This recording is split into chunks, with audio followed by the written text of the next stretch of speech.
พื่องโดนน้ำนั่นน่ะ เอ้บะคอบ่าอูหมูเพิ่งโดนเรา เราหาจะเพื่องโดน พ่อ น้ำ แม่ น่ะ จอมเม็ดแย่มังเป็น เราหาจะเพื่องโดนน้ำนั่นน่ะ ยังบอกว่ามึงครับ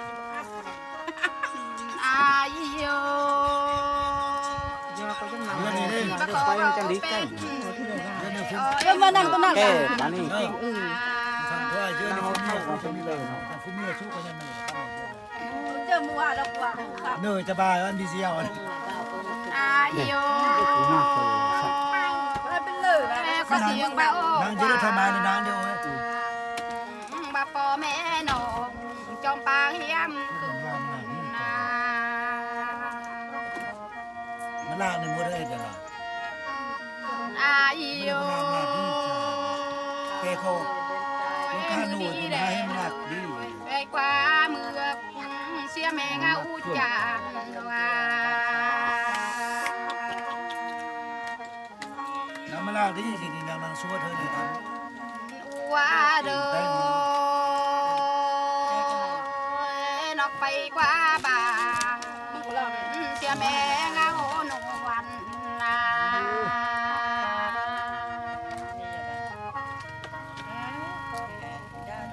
อายโยบ้านนอกเบ้าตกนอกปลาจูเลอได้โอ้ทรายก่อน อันนี้จังไปก้นแต่ cuối này อายโยบ้านนอกเบ้าหายนอหาจูเลอเป็นละนองมันเกลมันจองเนี่ยเองมันหาย เยอะมันจะหัวเบาเลย อันนึงว่าหายวิทู อายโยเสียลำแน่คนเต็มบ้านก็ว่าทางเรื่องละนอทรายก่อน อันนึงว่าหายคน หัวเอ็นอยู่กับวิ่งฟุกหลายผู้ อันนึงละกำผัดคืยละหาย อาย กำผัดจุกเกาจาม จานมีไหมจานนี้ที่ต้อง นกเอาหายยาอยู่เลยเฮียนบ้านนอ ขนมเจือเ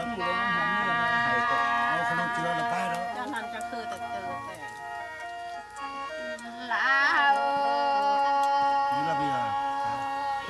ง น้องสปาเบ้าหาย มาบงดูบ้าง นามูชวนมาน้องงา มันมีบ้าง แล้วมีว่านั่นมันมีจะไปอันนี้ เบียร์เราใช่ไหมนี่ มาน้องเบ้าหายเดสายคอน้ำตาปลาลังน้องงา มันนี่ก็กล่าวว่าองค์หึงจะประกวดขนมเย็น ไปกวนเดี๋ยวนะ อายโยน้องสาวกำเขาตกต่อ ดำเปื่อยคน เรา ข้าว ก็มีผู้ห้องลังดวนองงา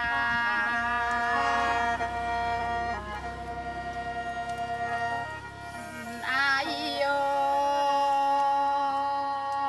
น้ำตาตกเสื้อปูลงกูรู้ไว้ได้ละเสียงเหี่ยวไหวหองก็เอาน้ำมาเลยว่าเด้อบนำตาตกเสื้อปูหวยห้องขาเสียงร้องเป๊ะปั่นในน้องงา นี่จำได้เฮ้ยแม่วัวชิ้น ลาคนเต็มบ้านก็หาเรื่องดอกเนิน กับเย็น ลา แล้วบอกสักขึ้นสัก บางคนเต็มบ้านได้เต็มมือกลัวน้องหาข้อ บ้านเนี่ยเท่า ลา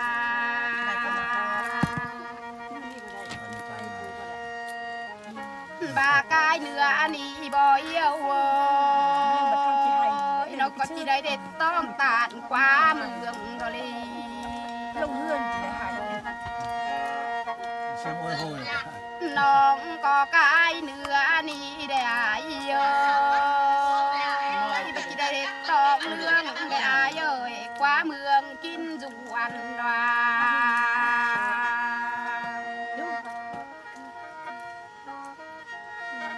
ล นเอี้ยว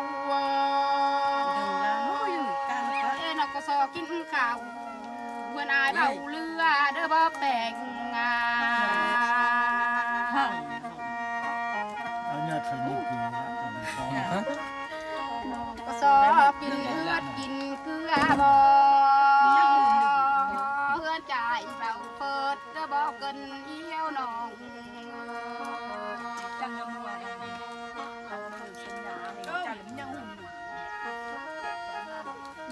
ai ơi xiết ba nòng mà chữa thâu khôn màพัน ซุ้มแขว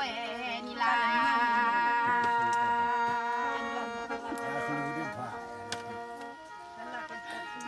นายประกงพ่อแม่เลี้ยงแต่หนุ่มเฮียงได้เห็นหนาวหลานออกก่อนเอี้ยวน้อง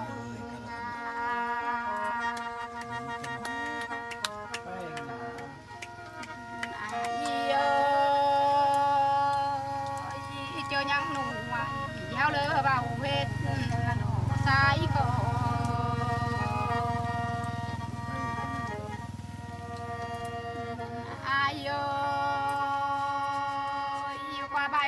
สองหาวเลือเท่าสลายลำแน่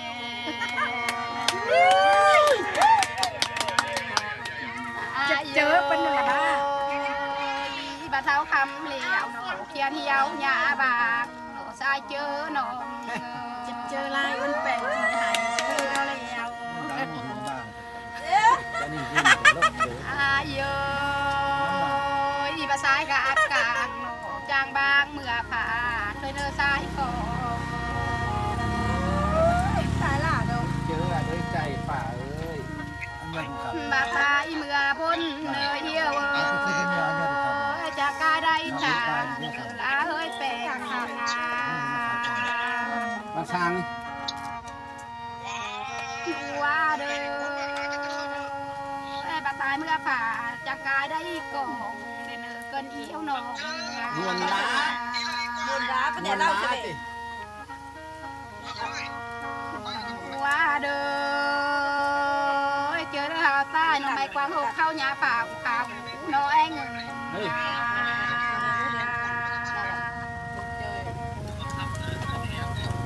เขาเป็นขับมาขับต่อเขาสมัยกวางเก่าน้อยเอ้ย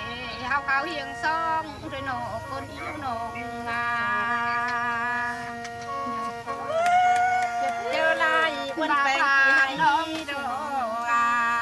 หางเสียลงนาความท้องสุดพาลงน้ำอยู่เลยมาทำป้านี่ยาแก้วเปลี่ยนเอาหนองเนื้อไอ้เลิกเปลี่ยนเอาค่ะเนี่ย